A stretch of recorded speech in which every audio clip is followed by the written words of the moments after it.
Cera golden diamond CPA junction Edavanna.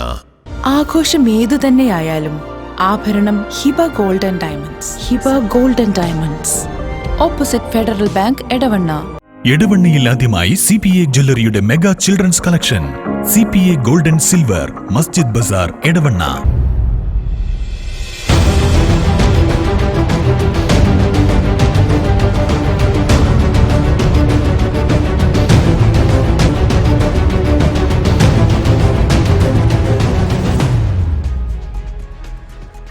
എടവണ്ണയിൽ കലാശക്കൊട്ടിന് നിയന്ത്രണം ഏർപ്പെടുത്തി പോലീസ്. രാഷ്ട്രീയ പാർട്ടികളുടെ നേതൃത്വത്തിൽ ചേർന്ന യോഗത്തിലാണ് ഇത് സംബന്ധിച്ച തീരുമാനം എടുത്തത്.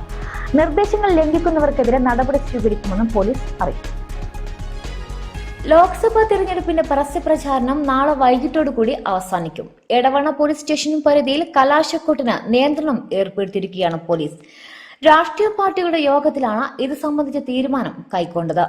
24-ന് വൈകിട്ടാണ് പരസ്യപ്രചാരണം അവസാനിക്കുന്നത്. Edavanna CPA junction KCB road പരിസരം വരെയാണ് LDF-ന് പരിപാടികൾ നടത്താൻ അനുമതിയുള്ളത്. എടവണ്ണ ബസ് സ്റ്റാൻഡ് മുതൽ ജമാലങ്ങാടി വരെ UDF പ്രവർത്തകരും പരിപാടികൾ സംഘടിപ്പിക്കും. നിർദ്ദേശങ്ങൾ ലംഘിച്ചാൽ കർശന നടപടി സ്വീകരിക്കുമെന്ന് Edavanna station inspector E Bappu അറിയിച്ചു. ഈ വരുന്ന ഏപ്രിൽ 26-ാം തീയതി നടക്കുന്ന ലോക്സഭാ തെരഞ്ഞെടുപ്പിനോടനുബന്ധിച്ച് വയനാട് മണ്ഡലത്തിലെ 48 ബൂത്തും മഞ്ചേരി മണ്ഡലത്തിലെ 13 ബൂത്തും ഉൾപ്പെടുന്നതാണ് എടവണ്ണ പോലീസ് സ്റ്റേഷന്റെ പരിധി.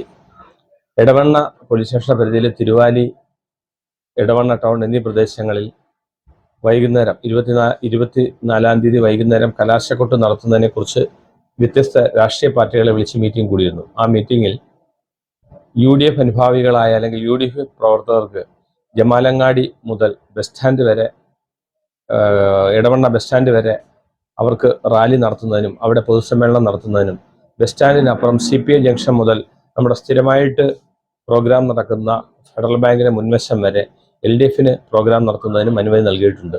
ഇരു കക്ഷികളും പരസ്പരം ചർച്ച ചെയ്ത് ധാരണയായിട്ടുള്ളതാണ്. അതുപോലെ തന്നെ BJP കാൻഡിഡേറ്റ്സിന് അന്നേ ദിവസം കലാശക്കൊട്ട് എന്ന് പറയുന്ന പരിപാടി ഉണ്ടായിരിക്കുന്നതല്ല എന്ന് അറിയിച്ചിട്ടുണ്ട്. അതുപോലെ തിരുവാലിയിൽ LDF മാത്രം ഒരു ബൈക്ക് റാലി സംഘടിപ്പിക്കാനും നടന്നിട്ടുണ്ട്. മാത്രമല്ല, ഈ റാലിയായിട്ട് ബന്ധപ്പെട്ട് അല്ലെങ്കിൽ ഈ കലാശക്കൊട്ടുമായിട്ട് ബന്ധപ്പെട്ട് എന്തെങ്കിലും അനിഷ്ട സംഭവങ്ങൾ ആരുടെ ഭാഗത്തു നിന്നുണ്ടായാലും പോലീസ് അവർക്കെതിരെ നിയമപരമായ കർശന നിർദ്ദേശം നൽകിയിട്ടുള്ളതും കർശനമായിട്ടുള്ള നടപടി എടുക്കുന്നതാണെന്ന് അവരെ ഉദ്ബോധിപ്പിച്ചിട്ടുള്ളതുമാണ്. അതുകൊണ്ട് വളരെ സമാധാനപരമായിട്ട് ഇലക്ഷൻ നടത്തുന്നതിന് ജനങ്ങളും വിവിധ രാഷ്ട്രീയ പാർട്ടികളും സഹകരിക്കണമെന്നാണ് എടവണ്ണ പോലീസ് സ്റ്റേഷന്റെ അഭ്യർത്ഥന. വയനാട് ലോക്സഭാ മണ്ഡലത്തിലെ 48 ബൂത്തും മഞ്ചേരി മണ്ഡലത്തിലെ 13 ബൂത്തുമാണ് എടവണ്ണ പോലീസ് സ്റ്റേഷൻ പരിധിയിൽ ഉള്ളത്. Sera golden diamond CPA junction Edavanna. ആഘോഷം ഏതു തന്നെയായാലും ആഭരണം Hiba golden diamonds. Hiba golden diamonds, opposite Federal Bank, Edavanna. എടവണ്ണയിൽ ആദ്യമായി CPA ജ്വല്ലറിയുടെ mega children's collection. CPA golden silver, Masjid Bazar, Edavanna.